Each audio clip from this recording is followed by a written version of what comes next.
السلام عليكم ورحمة الله. الحمد لله والصلاة والسلام على نبينا محمد وعلى آله وصحبه أجمعين وبعد.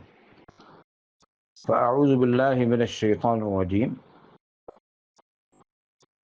ولقد أوحي إليك وإلى الذين من قبلك لئن أشركت ليحبطن عملك ولتكونن من الخاسرين. رب العالمين বলেন তার নবী করিম সাল্লাল্লাহু আলাইহি ওয়াসাল্লামকে সম্বোধন করে, নিশ্চয় তোমার প্রতি ওহী এসেছে আর তোমার পূর্ববর্তী যেসব আম্বিয়া আলাইহিমুসসালাম এসেছেন সকলের প্রতি ওহী এসেছে যে যদি তুমি শিরক করো, লাইন আশরাকতা, তাহলে তোমার সমস্ত আমল নষ্ট হয়ে যাবে, সমস্ত আমল নষ্ট, আর তুমি ক্ষতিগ্রস্তদের অন্তর্ভুক্ত হবে। যত আমল করেন আপনি, হজ করেন, উমরা করেন, গরিব মিসকিনকে সহযোগিতা, মসজিদ দেন বানিয়ে, মাদ্রাসায় সহযোগিতা করেন, যদি শিরক থাকে আপনার সমস্ত আমল নষ্ট। বস ছোট শিরক নয়, বড় শিরক। তো অনেকেই দেখা যায়, আমি সেন্টারে থাকতে সৌদিতে আমাদের দর্শে আসতো, বছর পর বছর শুনতো, কিন্তু দেশে এসে বাবার মাজারে যেত। আউযুবিল্লাহ, অমুকের কবরে তমুকের কবরে, শাহজালাল উজ্জালাল, কেন যায়? সবাই যায় তো আমি যাই। তো এখনো ইমান মজবুত হয়নি। শুধু বক্তব্য আর দর্শ শুনলে হয় না, একটু সাহস বাড়াতে হয়। শিরক ছেড়েছি, বাস ছেড়ে দিয়েছি। যখন আসলাম বাড়িতে, যখন অন্য কোনো পরিবেশে পড়লাম, তখন ওদের মতো হয়ে গেলাম। এরকম যেন না হয়। এই দেখেন শেখ ইবনে বাজ রহমাতুল্লাহ একটা ফতোয়া। মিশরে আছে ওই আহমেদ আল বদবি, বদবি একটা তার বড় মানে কথিত দরগা।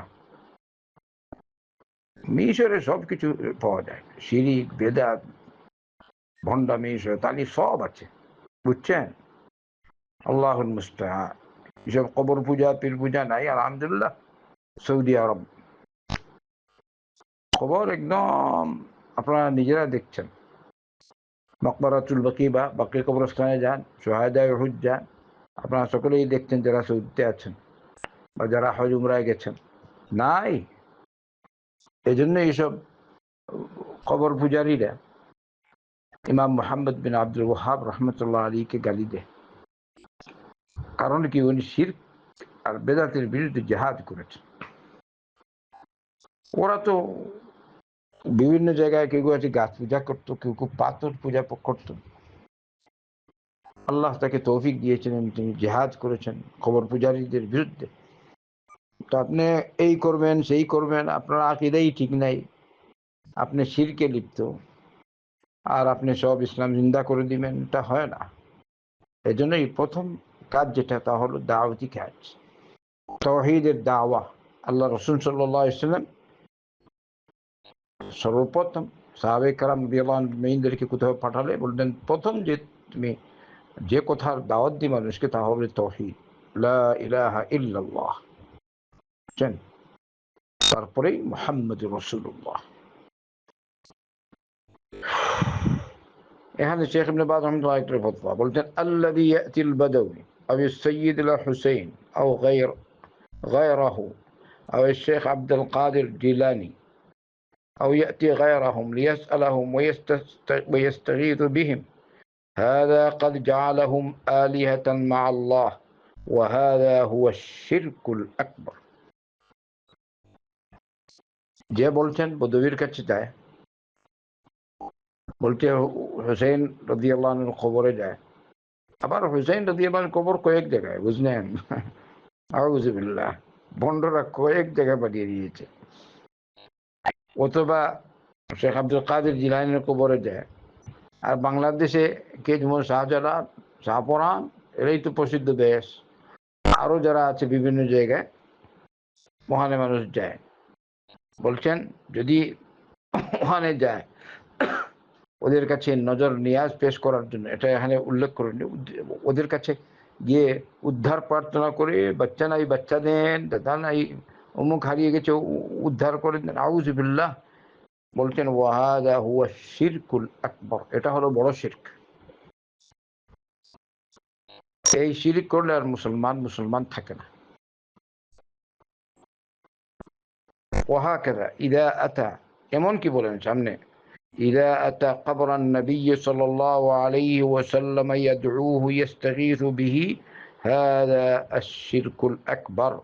এমনি ভাবে যদি মানুষ আসে আল্লাহর রাসূল সাল্লাল্লাহু আলাইহি ওয়াসাল্লামের কবরে এসে তার কাছে প্রার্থনা করে, তার কাছে দোয়া উদ্ধার প্রার্থনা করে, তাহলে এটাও শিরকে আকবর। অতএব হজে যান, উমরায় যান, খেয়াল করবেন ওখানে গিয়ে আল্লাহ রাসূল সাল্লাল্লাহু আলাইহি ওয়াসাল্লামের কাছে কিছু চাইতে নেই, নবী করিম সাল্লাল্লাহু আলাইহি ওয়াসাল্লামের জন্য দোয়া করবেন, সালাম করবেন। বুঝলেন? নবী করিম সাল্লাল্লাহু আলাইহি ওয়াসাল্লামের কবরের পাশে দাঁড়িয়ে মানুষ যায় দেখবেন, যারা গেছেন দেখতে পাচ্ছেন, ওখানে তো দাঁড়াবার সময় নেই। সালাম করলেন, আসসালামু আলাইকা আইয়ুহান নবিয়্যু ওয়া রাহমাতুল্লাহি ওয়া বারাকাতুহু, এটা সব বেস্ট সালাম এটা। তারপর আপনি চলে গেলেন, আবু বকর সিদ্দিক রাদিয়াল্লাহু আনহুকে সালাম করলেন, তারপরে ওমর ইবনে খাত্তাবকে রাদিয়াল্লাহু আনহুকে সালাম করলেন। এরকম ওখানে গিয়ে আল্লাহ রাসূল সাল্লাল্লাহু আলাইহি ওয়াসাল্লামের কাছে কিছু চাইবেন না, উদ্ধার প্রার্থনা করবেন না। আছে এরকম মানুষ আছে, ওখান থেকে যাই বল, ওখানে গেলে আল্লাহ রাসূলের কাছে চাইতে হয়। লা, নবী করিম সাল্লাল্লাহু আলাইহি ওয়াসাল্লাম মারা যাওয়ার পর ওনার কাছে চাইবেন না, ওনার কাছে উদ্ধার প্রার্থনা করবেন না। উদ্ধার প্রার্থনা করবেন যার কাছে স্বয়ং মুহাম্মদ সাল্লাল্লাহু আলাইহি ওয়াসাল্লাম উদ্ধার প্রার্থনা করেছেন। তিনি কে? আল্লাহ সুবহানাহু ওয়া তাআলা। তাই আমার ভাই ও বোনেরা, সবসময় খেয়াল রাখবেন আপনার তাওহীদ যেন ঠিক থাকে। আসল এটাই হলো মূল। যদি এটা ঠিক না থাকে সব হয়ে যাবে ভণ্ডুল। আল্লাহ আমাদের সকলকে হক জেনে হক মানার তৌফিক দান করুন। শিরক থেকে, বিদআত থেকে তথা যাবতীয় কবিরা গুনাহ থেকে আল্লাহ আমাদের সকলকে বাঁচার তৌফিক দেন। আল্লাহ রাব্বুল আলামিন আমাদের সকলকে আল্লাহর একত্ববাদ মেনে চলার তৌফিক দান করুন। ফরাইজ সঠিকভাবে নবী করিম সাল্লাল্লাহু আলাইহি ওয়াসাল্লামের তরিকায় আঞ্জাম দেওয়ার তৌফিক দান করুন। আল্লাহর যাবতীয় বিধান নবী করিম সাল্লাল্লাহু আলাইহি ওয়াসাল্লামের তরিকায় পালন করার তৌফিক দান করুন। ওয়াসাল্লাল্লাহু ওয়াসাল্লাম আলা নবিয়িনা মুহাম্মাদিন ওয়া আলা আলিহি ওয়া সাহবিহি আজমাইন।